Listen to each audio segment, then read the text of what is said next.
So to clarify, Mijia is a different brand from Xiaomi, and Mijia's new action cam is super cheap, starting at $106 US, with reseller prices going up to about $115, still super cheap.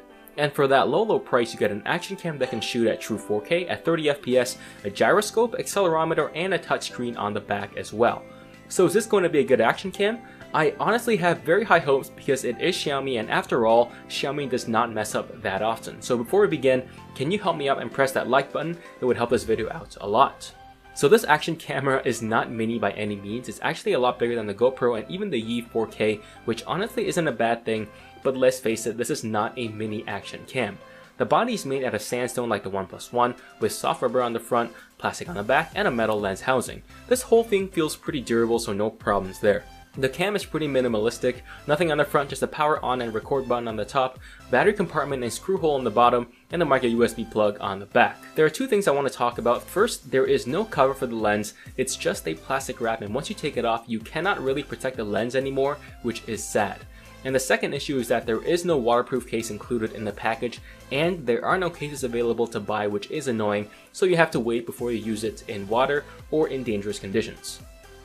Moving on to the screen, we have a 2.4-inch LCD that Xiaomi calls Retina, and it has a resolution of 960 by 480, and when you calculate the pixel density, it is Retina, about 440 pixels per inch, so definitely not bad.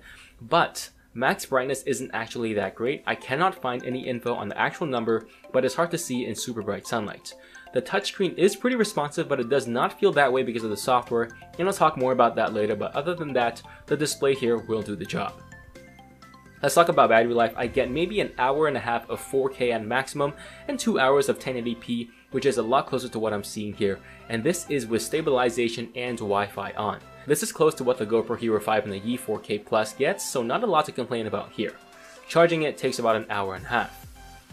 So the software here is all in English, which is nice, and there are options to change pretty much everything you want to change in an action cam. Resolution, FPS, Wi-Fi.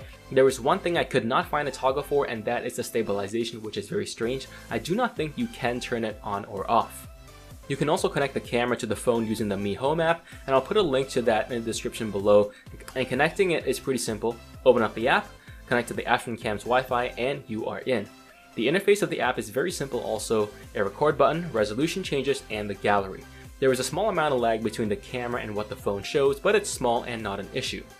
You can review photos and video on the phone, but that requires you to download the video or photo from the camera to the phone, which understandably takes a pretty long time.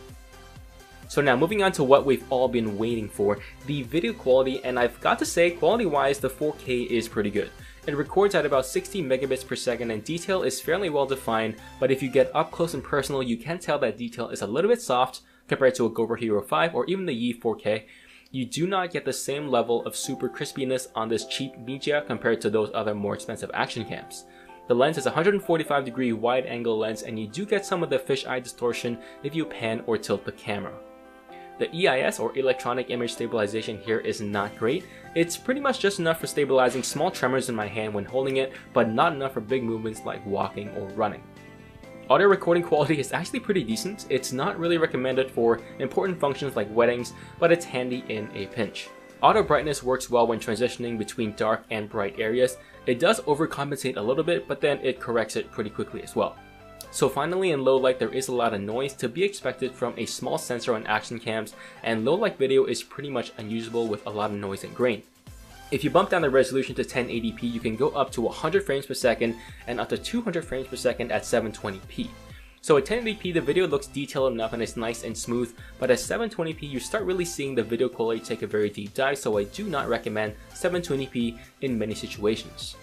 There are a couple of photo modes. First is regular photos. The pics are decent, fairly sharp, and some nice color saturation, but it's nothing amazing. And there's also time-lapse, which works well. So I uploaded unedited samples of all my video on Google Drive, link in the description below.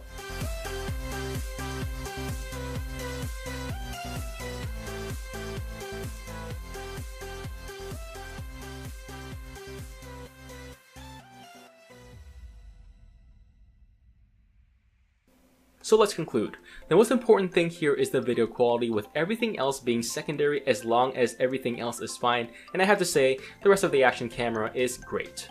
Moving on to the video quality here, it's good. It's true 4K, it's fairly crispy video, but the stabilization here is bad. The audio quality is okay but not great, and low light performance is also